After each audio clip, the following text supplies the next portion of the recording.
What is going on, everybody? Happy Monday. We are going to be doing an NBA preseason show. I'm really, really pumped up about the whole season and everything. So we don't usually do the preseason stuff, but we've been getting into it a little bit. So I'm excited, Sheets. I think it's actually it's easier to track than I would have thought. I think that you're seeing a lot of teams that haven't played in a while that sort of really want to get after it. But I've seen players playing a little bit more minutes than I would have expected this short after, considering how quickly they jump back into the season.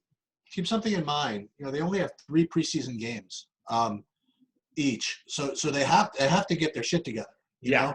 Yeah. So I definitely feel as though the teams that were deep into the bubble, that know what they have, that are just kind of getting rested and ready to go, they'll continue to play kind of cool, but. The teams that need to work on their young people and the teams that didn't play at all in the bubble, I think that they're more likely to play their guys than the others. But as usual, as I said, as usual in basketball, it's just not like baseball. It's not like anything else. You can't set your lineups 3 hours beforehand. You just have to check for late news, check for tweets, check for whatever. And you know what? Like most of it, you can get by. Joining a good Discord or subscribing to a good site that gives, a good live feed or whatever. There are zillions that would do that. One day when we had enough people, we would do our own Discord, and probably have people there too. Maybe we'll do that in the NBA, see what happens. Yeah. So what's interesting is the first game, well, actually the second game. Like there's one game that the coach apparently straight up announced that they were going to play only 10 guys, which is pretty much a gold mine. And he said he was going to play his starters like 30 minutes or something like that. So if you actually can get, like, for example, Zion Williamson at 30 minutes in a preseason game, we'll get to that game next. Yeah, I feel like I don't understand how we can not play Zion. That's going to be the But we can go game by game. We'll start with Toronto and Charlotte. So what are we don't have Kyle Lowry tonight. I think that it's going to be pretty easy to figure out. The problem is there's going to be these good values everywhere, so we just have to decide which ones are the best. I think I don't know. This game in general, I don't have anybody. It's one game where I don't feel like anybody's necessarily going to play just an absolute ton of minutes. I'm having trouble finding things that I really want to commit to from here. What am I missing, Sheets? Not much, except. By the way, you say that guys that you're going to want to play or whatever. I don't know if you want to go backwards a little bit. I don't know if you saw this, but the other night, Zach LaVine showed up to play. He scored like 40 fantasy points in the first half of the game against Houston. So so the question of whether Kobe White's presence is going to reduce Zach LaVine's fantasy production is whatever. But I'm looking at Toronto here. Yeah, Lowry's out, and I actually believe that this is, again, another team that's probably going to chill a little bit. But with Lowry out, they got to play somebody. So I guess I would play Van Vliet if I was going to play anybody from this game, I suppose. Excuse me, from this team. I guess, like, if I'm going to be real, I'm going to go back to Charlotte again. It's the same thing. Like, they didn't play during whatever, and they want to give LaMelo a ball run, I presume. Mm-hmm. He actually, Scott, he had an okay game. He got, like, a lot of ownership one game. And then, like, nobody played him another game. But, like, the weekend ownerships are always screwed up or whatever it is. Right. But especially in the preseason.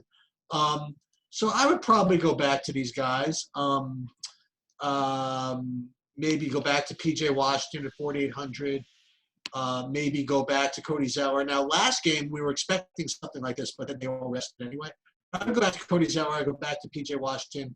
I'd go back to, let's go back to LaMelo Ball again. So I would play some of these guys. Yeah, I'm open to all of them. I don't know which ones I really, really want. Right. They didn't play anybody, I don't think, over 20 minutes in the first game, I'm pretty sure. And I do think that, Bridges and Washington are kind of interesting. But I just think I'm mostly going to find better spots. And I don't know if, LaMelo only played 16 minutes in the last game. I think in general this season we're going to see him play a lot of minutes. But I'm sort of like, maybe I want to revisit this or something, or think about it after we go through the rest of the games. Because right now I don't have a ton of interest. P.J. Washington might be the guy I have the most interest in on this side. So they're going to need somebody to rebound. Basically, that's my justification for it. Yeah, so I think we can move on. I don't love this particular game very much.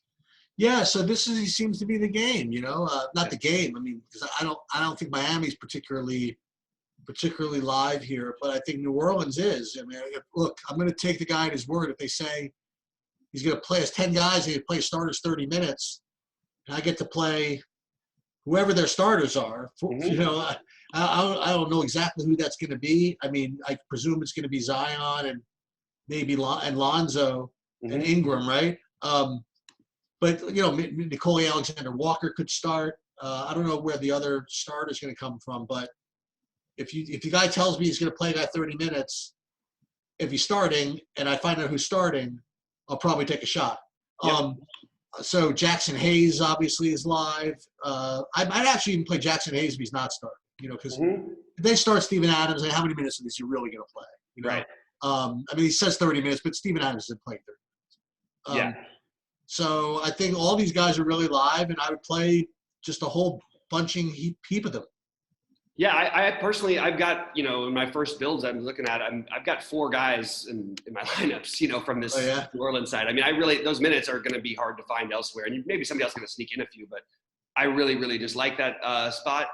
It is really hard to run it back with anyone from the Heat, though. I don't know how many. Just for fun, I'm going to share my screen and show you my first lineup had four Pelicans also in it. Oh yeah, we're similar on this one. Are they the Pelicans or the Hornets? No, they're the Pelicans, right? Yeah, okay. Yeah. Okay. Yeah, they're the Pelicans. But okay, so yeah, I mean, but the thing is, you don't have a run back, right? Like, I can't find a run back to save my life. No. Okay, I can't do it. So what? Yeah, exactly. I'm with you. That's fine by me. If there was, I'm trying to think if there's anybody you do want to play. Maybe it'd be Kendrick Nunn.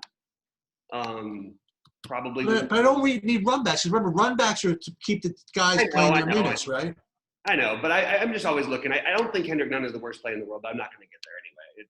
You're right. We can move on to the next one. But also, like with run backs, also that puts overtime in. I mean, they're just. I guarantee there's going to be no preseason overtime games. I mean, like, it's just they'll tank before they have to play in overtime. Right. So I don't like much from that. Dallas, Milwaukee, for the regular season, you get a big freaking game, man, between Giannis and Luka. Luka barely played, I think, in the last game. Yeah, let me grab his minute. I think he's gonna play, man. I don't know. I feel as though you want to take one of these guys. I think you want to take both of these guys. What's that? I think you want both of them. I really do. Oh, well, it's even. Good luck. But you could do it. That's right. They're all cheap now. It's cheap. It's a regular season. Yeah, nobody is too out of control this time. You'd have to, skip one of the guys from New Orleans, maybe. Well, how much is Luka? Luka is. He's 8,900. Yeah, I could make it work. I don't like. For example, I get rid of Ingram if I felt like. Yeah, I mean, he didn't play very well in the last game. I think they want to ramp him up, and Yeah, I think you'll see him play more minutes today. You did see, I think Giannis is the better play. I mean, he's the safer play. They played him 25 minutes in the last game. He put up a big double-double. Yeah. So that would be my preference, is to play Giannis over Luka, but I definitely want to try to get both. The only issue is there's another guy I really want to get to, and then you start getting into problems with money. Oh, I'm interested to know who that is. All right. It's coming up in our next game.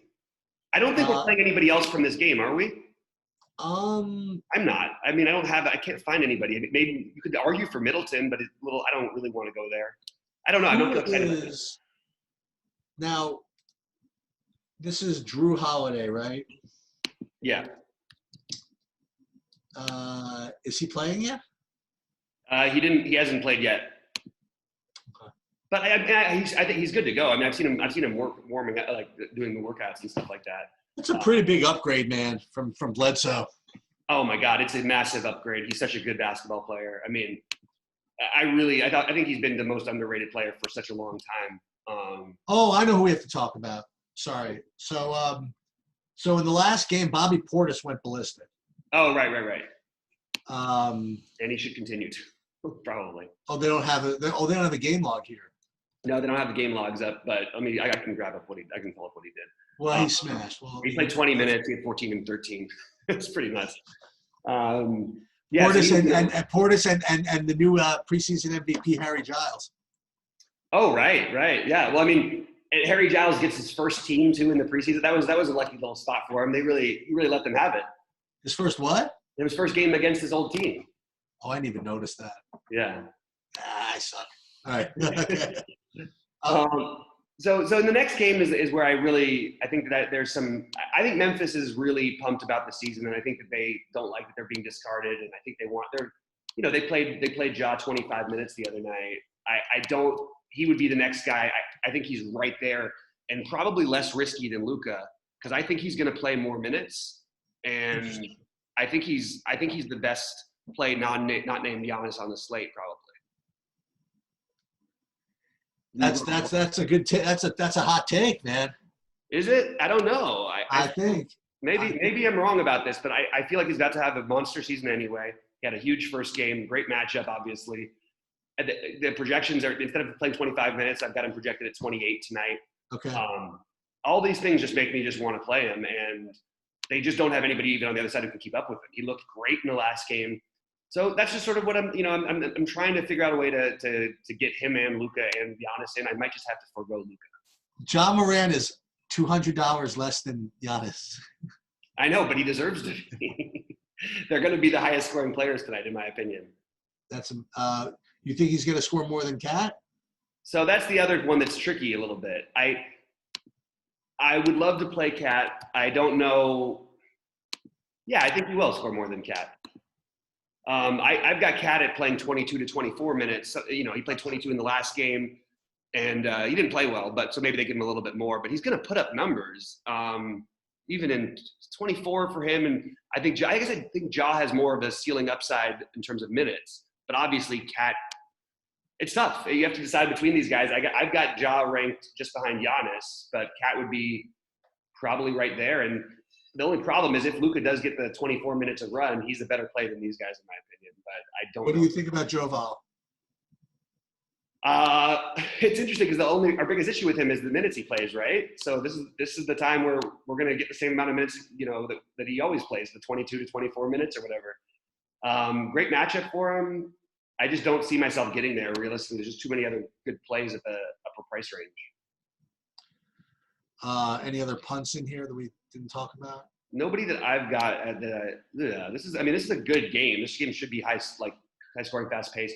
Yeah, Towns Morant definitely makes sense. I'm not going to play D'Angelo Russell. I think Malik Beasley's a little bit too cheap with some upside there, but I just don't see anybody else I'm going to end up getting to be honest. There's one guy, by the way, we passed over that, again, I just remembered is, people are talking about it. I want to look into it a little more, but if Miami's really going to rest guys extensively, Chris Silva at 4,100, Miami might get those BAM minutes. And if you knew that was going to be the case, then yeah, that's a good point. 4,100 for a center is pretty good. Yeah, I actually agree with that. I think it's a good call. So what are they doing in Phoenix, Utah? Is Utah ready to roll yet? Probably not, right? I don't think so. I think that they're in more of the hangover from the bubble. Yeah, I don't know. Like, not really hangover, but I don't see them going out there and playing a bunch of things. I do think Phoenix is going to play some minutes tonight. Phoenix is going to play their guys some minutes. Javon Carter is a hard guy for me to fade tonight. Are you on the same page with that one? He's a hard guy to fade, except I think he's like never gotten there for me before. I remember these are the ones where he did get there. I remember these back. Yeah. Yeah, he's interesting to me. I think he's going to play a ton of minutes, and I'm drawn to the minutes, I guess, overall. I like Booker. He would be just beneath these other guys to me too, but I think he still is a little bit beneath the other ones we mentioned.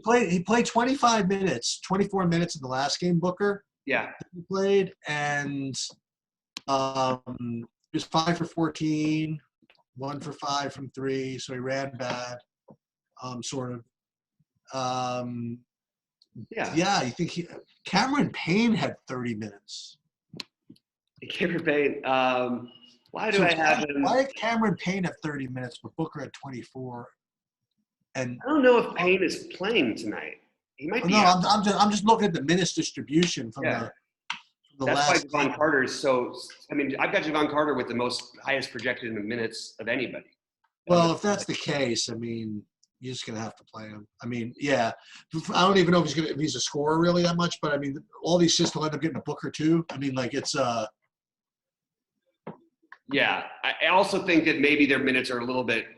Maybe they're thinking a little bit that he'll play more than and they can use him as shooting guard and point guard.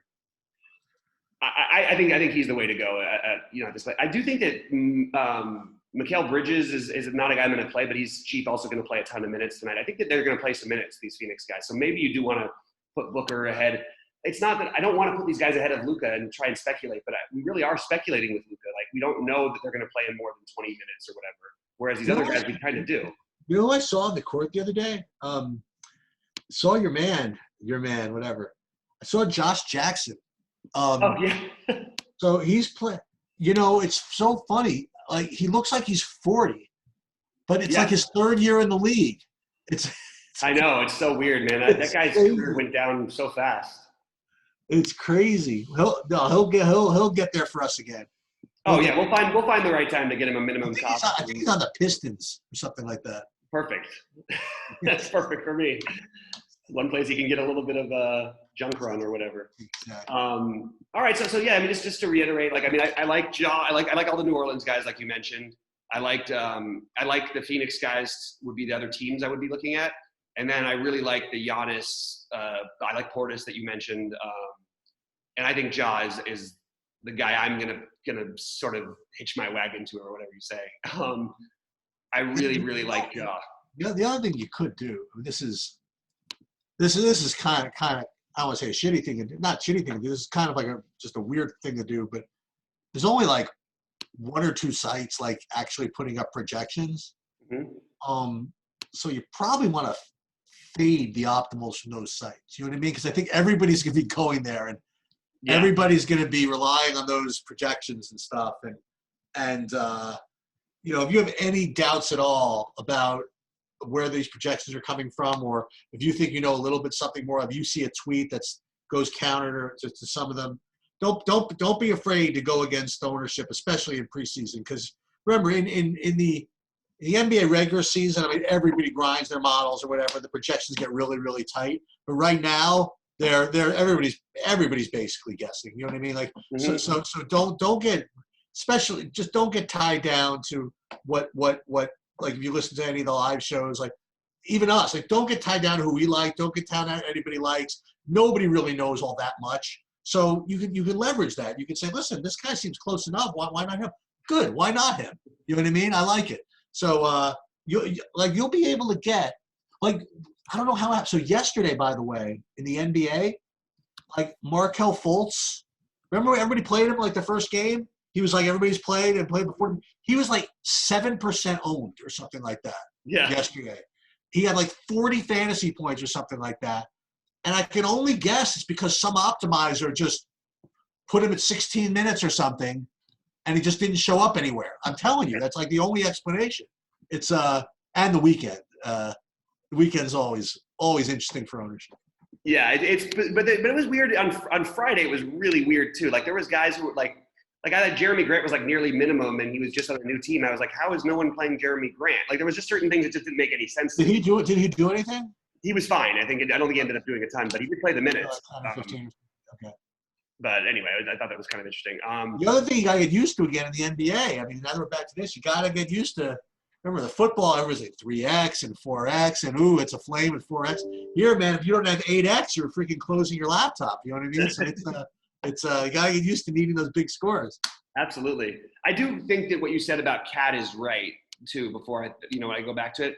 I think that part of my thing with Ja is that I think he's projected at lower fantasy point total than he should be.